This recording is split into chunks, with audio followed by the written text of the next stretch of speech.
उपन्यास के विषय हिंदी निबंध मुंशी प्रेमचंद। उपन्यास का क्षेत्र अपने विषय के लिहाज से दूसरी ललित कलाओं से कहीं ज्यादा विस्तृत है। वाल्टर बेसेंट ने इस विषय पर इन शब्दों में विचार प्रकट किए हैं। उपन्यास के विषय का विस्तार मानव चरित्र से किसी कदर कम नहीं है। उसका संबंध अपने चरित्रों के कर्म और विचार, उनके देवत्व और पशुत्व, उनके उत्कर्ष और अपकर्ष से है। मनोभाव के विभिन्न रूप और भिन्न भिन्न दशाओं में उनका विकास उपन्यास के मुख्य विषय है। इसी विषय विस्तार ने उपन्यास को संसार साहित्य का प्रधान अंग बना दिया है। अगर आपको इतिहास से प्रेम है तो आप अपने उपन्यास में गहरे ऐतिहासिक तत्वों का निरूपण कर सकते हैं। अगर आपको दर्शन से रुचि है तो आप उपन्यास में महान दार्शनिक तत्वों का विवेचन कर सकते हैं। अगर आप में कवित्व शक्ति है तो उपन्यास में उसके लिए भी काफी गुंजाइश है। समाज, नीति, विज्ञान, पुरातत्व आदि सभी विषयों के लिए उपन्यास में स्थान है। यहाँ लेखक को अपनी कलम का जौहर दिखाने का जितना अवसर मिल सकता है उतना साहित्य के और किसी अंग में नहीं मिल सकता। लेकिन इसका यह आशय नहीं कि उपन्यासकार के लिए कोई बंधन ही नहीं है। उपन्यास के विषय विस्तार ही उपन्यासकार को बेड़ियों में जकड़ देता है। तंग सड़कों पर चलने वालों के लिए अपने लक्ष्य पर पहुंचना उतना कठिन नहीं है जितना एक लंबे चौड़े मार्गहीन मैदान में चलने वालों के लिए।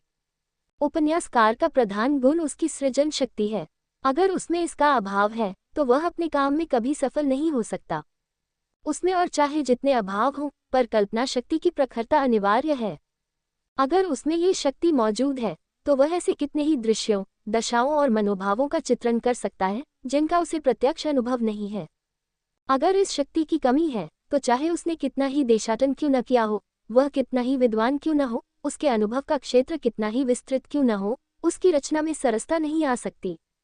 ऐसे कितने लेखक हैं जिनमें मानव चरित्र के रहस्यों का बहुत मनोरंजक, सूक्ष्म और प्रभाव डालने वाली शैली में बयान करने की शक्ति मौजूद है, लेकिन कल्पना की कमी के कारण वे अपने चरित्रों में जीवन का संचार नहीं कर सकते, जीती जागती तस्वीरें नहीं खींच सकते। उनकी रचनाओं को पढ़कर हमें ये ख्याल नहीं होता कि हम कोई सच्ची घटना देख रहे हैं।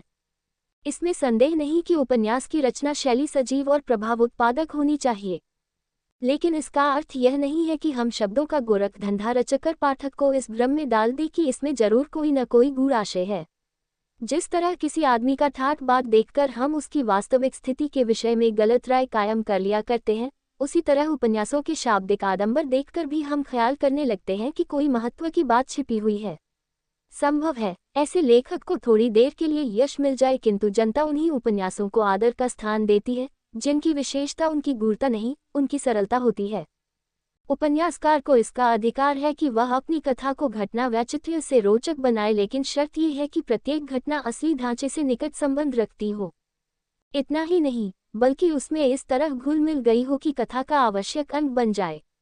अन्यथा उपन्यास की दशा उस घर की सी हो जाएगी जिसके हर एक हिस्से अलग अलग हों। जब लेखक अपने मुख्य विषय से हटकर किसी दूसरे प्रश्न पर बहस करने लगता है तो वह पाठक के आनंद में बाधक हो जाता है जो उसकी कथा में आ रहा था। उपन्यास में वही घटनाएं, वही विचार लाना चाहिए जिनसे कथा का माधुर्य बढ़ जाए, जो प्लॉट के विकास में सहायक हों अथवा चरित्रों के गुप्त मनोभावों का प्रदर्शन करते हों। पुरानी कथाओं में लेखक का उद्देश्य घटना वैचित्र्य दिखाना होता था, इसलिए वह एक कथा में कई उपकथाएं मिलाकर अपना उद्देश्य पूरा करता था। सांप्रतकालीन उपन्यासों में लेखक का उद्देश्य मनोभावों और चरित्र के रहस्यों को खोलना होता है, अतएव यह आवश्यक है कि वह अपने चरित्रों को सूक्ष्म दृष्टि से देखे। उसके चरित्रों का कोई भाग उसकी निगाह से न बचने पाए। ऐसे उपन्यास में उपकथाओं की गुंजाइश नहीं होती। ये सच है कि संसार की प्रत्येक वस्तु उपन्यास का उपयुक्त विषय बन सकती है। प्रकृति का प्रत्येक रहस्य, मानव जीवन का हर पहलू जब किसी सुयोग्य लेखक की कलम से निकलता है तो वह साहित्य का रत्न बन जाता है। लेकिन इसके साथ ही विषय का महत्व और उसकी गहराई भी उपन्यास के सफल होने में बहुत सहायक होती है। यह जरूरी नहीं कि हमारे चरित्र नायक ऊंची श्रेणी के ही मनुष्य हों। हर्ष और शोक, प्रेम और अनुराग, ईर्ष्या और द्वेष मनुष्य मात्र में व्यापक हैं। हमें केवल हृदय के उन तारों पर चोट लगानी चाहिए जिनकी झनकार से पाठकों के हृदय पर भी वैसा ही प्रभाव हो। सफल उपन्यासकार का सबसे बड़ा लक्षण है कि वह पाठकों के हृदय में उन्हीं भावों को जागृत कर दे जो उसके पात्रों में हों। पाठक भूल जाए कि वह कोई उपन्यास पढ़ रहा है, उसके और पात्रों के बीच में आत्मीयता का भाव उत्पन्न हो जाए। मनुष्य की सहानुभूति साधारण स्थिति में जब तक जागृत नहीं होती, जब तक कि उसके लिए उस पर विशेष रूप से आघात न किया जाए। हमारे हृदय के अंतरतम भाव साधारण दशाओं में आंदोलित नहीं होते। इसके लिए ऐसी घटनाओं की कल्पना करनी होती है जो हमारा दिल हिला दे, जो हमारे भावों की गहराई तक पहुंच जाएं। अगर किसी अबला की पराधीन दशा का अनुभव कराना हो तो घटना से ज्यादा प्रभाव डालने वाली और कौन घटना हो सकती है, और राजा उसे न पहचानकर उसकी उपेक्षा करता है। खेद है कि आजकल के उपन्यासों में गहरे भावों को स्पर्श करने का बहुत कम मसाला रहता है। अधिकांश उपन्यास गहरे और प्रचंड भावों का प्रदर्शन नहीं करते। हम आए दिन की साधारण बातों में ही उलझकर रह जाते हैं। इस विषय में अभी तक मतभेद है कि उपन्यास में मानवीय दुर्बलताओं और कुवासनाओं का और अपकीर्तियों का विशद वर्णन वांछनीय है या नहीं। मगर इसमें कोई संदेह नहीं कि जो लेखक अपने को इन्हीं विषयों में बांध लेता है वह कभी कलाविद की महानता को नहीं पा सकता, जो जीवन संग्राम में एक मनुष्य की आंतरिक दशा को, सत और असत्य में और अंत में सत्य की विजय को मार्मिक ढंग से दर्शाता है। यथार्थवाद का यह आशय नहीं है कि हम अपनी दृष्टि को अंधकार की ओर ही केंद्रित कर दें। अंधकार में मनुष्य को अंधकार के सिवा सूझ ही क्या सकता है। बेशक चुटकियां लेना यहाँ तक कि नश्तर लगाना भी कभी कभी आवश्यक होता है, लेकिन दैहिक व्यथा चाहे नश्तर से दूर हो जाए, मानसिक व्यथा सहानुभूति और उदारता से ही शांत हो सकती है। किसी को नीच समझकर हम उसे ऊंचा नहीं बना सकते, बल्कि उसे और नीचे गिरा देंगे। काय कहने से बहादुर न हो जाएगा कि तुम काया हो। हमें ये दिखाना पड़ेगा कि उसमें साहस, बल और धैर्य सब कुछ है, केवल उसे जगाने की जरूरत है। साहित्य का संबंध सत्य और सुंदर से है, ये हमें न भूलना चाहिए। मगर आजकल कुकर्म, हत्या, चोरी, डाके से भरे हुए उपन्यासों की जैसे बाढ़ सी आ गई है। साहित्य के इतिहास में ऐसा कोई समय न था जब ऐसे कुरुचिपूर्ण उपन्यासों की इतनी भरमार रही हो। जासूसी उपन्यासों में क्यों इतना आनंद आता है? क्या इसका कारण यह है कि पहले से अब लोग ज्यादा पापासक्त हो गए हैं? जिस समय लोगों को ये दावा है कि मानव समाज नैतिक और बौद्धिक उन्नति के शिखर पर पहुंचा हुआ है, ये कौन स्वीकार करेगा कि हमारा पतन समाज की ओर जा रहा है? शायद इसका कारण हो कि इस व्यावसायिक शांति के युग में ऐसी घटनाओं का अभाव हो गया है जो मनुष्य के कौतूहल प्रेम को संतुष्ट कर सके, जो उसमें सनसनी पैदा कर दें। या इसका ये कारण हो सकता है कि मनुष्य की धन लिप्सा उपन्यास के चरित्रों को धन के लोभ से कुकर्म करते देखकर प्रसन्न होती है। ऐसे उपन्यासों में यही होता है कि कोई आदमी लोभवश किसी धनाढ्य पुरुष की हत्या कर डालता है या उसे किसी संकट में फंसाकर उससे मनमानी रकम ऐंठ लेता है। फिर जासूस आते हैं, वकील आते हैं और मुजरिम गिरफ्तार होता है, उसे सजा मिलती है। ऐसी रुचि को प्रेम, अनुराग या उत्सव की कथाओं में आनंद नहीं आ सकता। भारत में वह व्यावसायिक वृद्धि तो नहीं हुई, लेकिन ऐसे उपन्यासों की भरमार शुरू हो गई। अगर मेरा अनुमान गलत नहीं है तो ऐसे उपन्यासों की खपत इस देश में भी अधिक होती है। इस कुरुचि का परिणाम रूसी उपन्यास लेखक मैक्सिम गोर्की के शब्दों में ऐसे वातावरण का पैदा होना है जो कुकर्म की प्रवृत्ति को दृढ़ करता है। इससे तो ये स्पष्ट ही है कि मनुष्य में पशु प्रवृत्तियां इतनी प्रबल होती जा रही हैं कि अब उसके हृदय में कोमल भावों के लिए स्थान ही नहीं रहा। उपन्यास के चरित्रों का चित्रण जितना ही स्पष्ट, गहरा और विकासपूर्ण होगा, उतना ही पढ़ने वालों पर उसका असर पड़ेगा, और ये लेखक की रचना शक्ति पर निर्भर है। जिस तरह किसी मनुष्य को हम देखते ही हम उसके मनोभावों से परिचित नहीं हो जाते, ज्यों-ज्यों हमारी घनिष्ठता उससे बढ़ती है, त्यों-त्यों उसके मनोरहस्य खुलते हैं। इसी तरह उपन्यास के चरित्र भी लेखक की कल्पना में पूर्ण रूप से नहीं आ जाते, बल्कि उनमें क्रमशः विकास होता है। यह विकास इतने गुप्त, अस्पष्ट रूप से होता है कि पढ़ने वालों को किसी तब्दीली का ज्ञान भी नहीं होता। अगर चरित्रों में से किसी का विकास रुक जाए तो उसे उपन्यास से निकाल देना चाहिए, क्योंकि चरित्रों के विकास का ही विषय है। अगर उसमें विकास दोष है तो वह उपन्यास कमजोर हो जाएगा। कोई चरित्र अंत में भी वैसा ही रहे जैसा वह पहले था, उसके बल बुद्धि और भावों का विकास न हो तो वह असफल चरित्र है। इस दृष्टि से जब हम हिंदी के वर्तमान उपन्यासों को देखते हैं तो निराशा होती है। अधिकांश चरित्र ऐसे ही मिलेंगे जो काम तो बहुतेरे करते, लेकिन जैसे जो काम वे आदि में करते उसी तरह वही अंत में भी करते हैं। कोई उपन्यास शुरू करने के लिए यदि हम उन चरित्रों का एक मानसिक चित्र बना लिया करें तो फिर उनका विकास दिखाने में हमें सरलता होगी। ये कहने की जरूरत नहीं है विकास परिस्थिति के अनुसार स्वाभाविक हो, अर्थात पाठक और लेखक दोनों इस विषय में सहमत हों। अगर पाठक का ये भाव हो कि वह इस दशा में ऐसा नहीं होना चाहिए था, तो इसका यह आशय हो सकता है कि लेखक अपने चरित्र को अंकित करने में असफल रहा।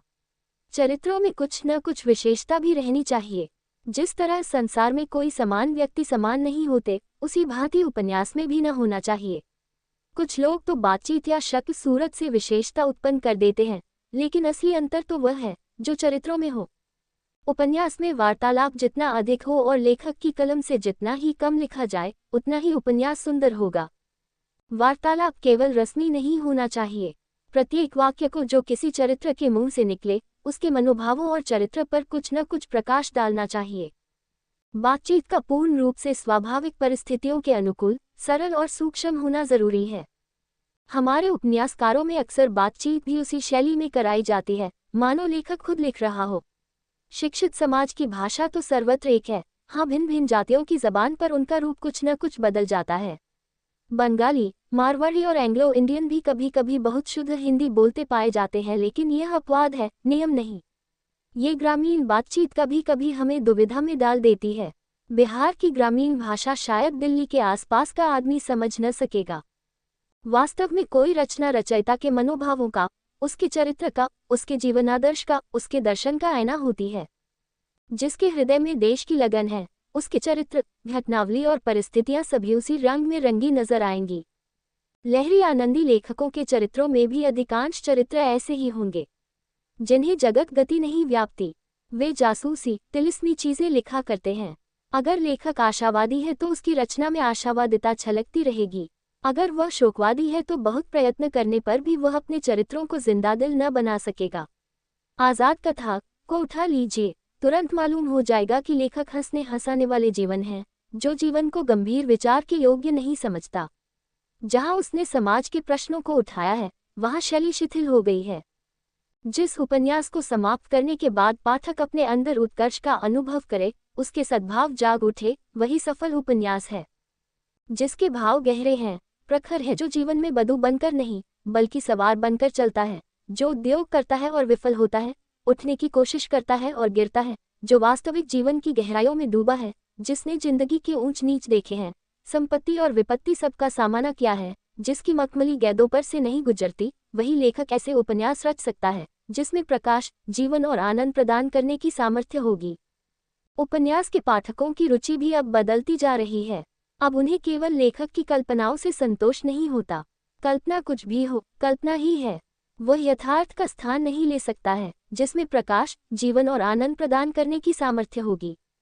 इसका आशय यह है कि भविष्य में उपन्यास में कल्पना कम, सत्य अधिक होगा। हमारे चरित्र कल्पित न होंगे, बल्कि व्यक्तियों के जीवन पर आधारित होंगे।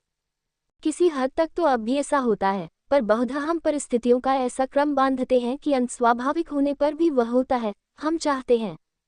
हम स्वाभाविकता का स्वांग जितनी खूबसूरती से कर सके, उतने ही सफल होते हैं, लेकिन भविष्य में पाठक इस स्वांग से संतुष्ट न होगा। यूं कहना चाहिए कि भावी उपन्यास जीवन चरित्र होगा, चाहे किसी बड़े आदमी का या छोटे आदमी का। उसकी छुटाई बड़ाई का फैसला उन कठिनाइयों से किया जाएगा कि जिन पर उसने विजय पाई है। हाँ, वह चरित्र इस ढंग से लिखा जाएगा कि उपन्यास मालूम हो। अभी हम झूठ को सच बनाकर दिखाना चाहते हैं, भविष्य में सच को झूठ बनाकर दिखाना होगा। किसी किसान का चरित्र हो, या किसी देशभक्त का, या किसी बड़े आदमी का, पर उसका आधार यथार्थ पर होगा। तब ये काम उससे कठिन होगा जितना अब है, क्योंकि ऐसे बहुत कम लोग हैं जिन्हें बहुत से मनुष्यों को भीतर से जानने का गौरव प्राप्त होगा।